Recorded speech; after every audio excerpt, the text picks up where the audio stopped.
নমস্কার বন্ধুরা, আশা করি সকলে ভালো আছেন। আজকে আরেকটি চাকরি সংক্রান্ত ভিডিও নিয়ে চলে এসেছি।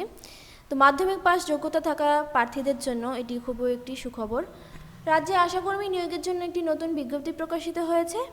সেই বিজ্ঞপ্তি নিয়ে আজকে আলোচনা করব। তো আপনারা সম্পূর্ণ ভিডিওটি দেখতে থাকুন। রাজ্য সরকারের তরফ থেকে আশাকর্মী পদে কর্মী নিয়োগের জন্য একটি নতুন বিজ্ঞপ্তি প্রকাশিত হয়েছে। মাধ্যমিক পাস যোগ্যতা সম্পন্ন প্রার্থীরা এক্ষেত্রে আবেদন জানাতে পারবে, তবে প্রার্থীদের কিন্তু অফলাইনের মাধ্যমে আবেদন জানাতে হবে।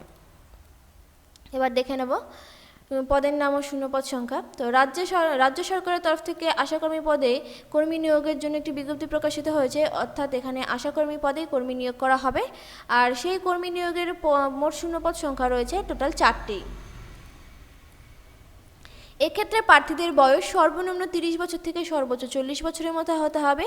সেই বয়স হিসাব করতে হবে 1/1/2024 তারিখ অনুযায়ী। এছাড়া রিজার্ভ ক্যাটাগরি অর্থাৎ সংরক্ষিত প্রার্থীদের জন্য কিন্তু সরকারের নিয়ম অনুযায়ী বয়সে ছাড় রয়েছে। শিক্ষাগত যোগ্যতা: আশাকর্মী পদে আবেদন করার জন্য প্রার্থীদের যে কোনো স্বীকৃত বোর্ড থেকে মাধ্যমিক বা তার সমতুল্য পরীক্ষায় পাশ করা থাকতে হবে। এছাড়া আবেদনকারীকে অবশ্যই একজন বিবাহিতা, বিধবা বা আইনগতভাবে বিবাহ বিচ্ছিন্ন মহিলা হতে হবে এবং প্রার্থীকে কিন্তু অবশ্যই সেই নির্দিষ্ট এলাকার স্থায়ী বাসিন্দা হতে হবে।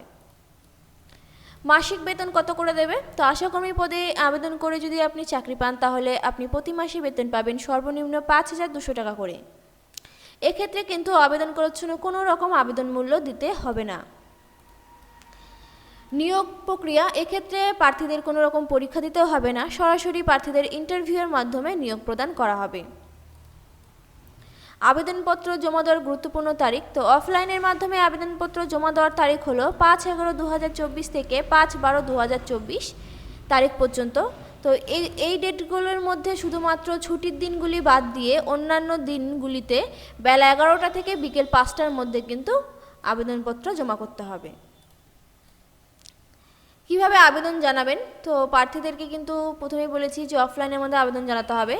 তো প্রথমে বিজ্ঞপ্তিটি ভালো করে পড়ে নেবেন এবং এখানে আবেদন করার জন্য যদি আপনি যোগ্য হয়ে থাকেন, তাহলে অবশ্যই অফিসিয়াল ওয়েবসাইট থেকে আবেদনপত্রটি A4 পেপারে ডাউনলোড করে নিয়ে প্রিন্ট আউট করে নিতে হবে। তারপর আবেদনপত্রটি সঠিক তথ্য দিয়ে পূরণ করে প্রয়োজনীয় ডকুমেন্টসের ফটোকপি যুক্ত করে নির্দিষ্ট স্থানে আবেদনপত্র জমা দিতে হবে অথবা পাঠিয়ে দিলেও হবে।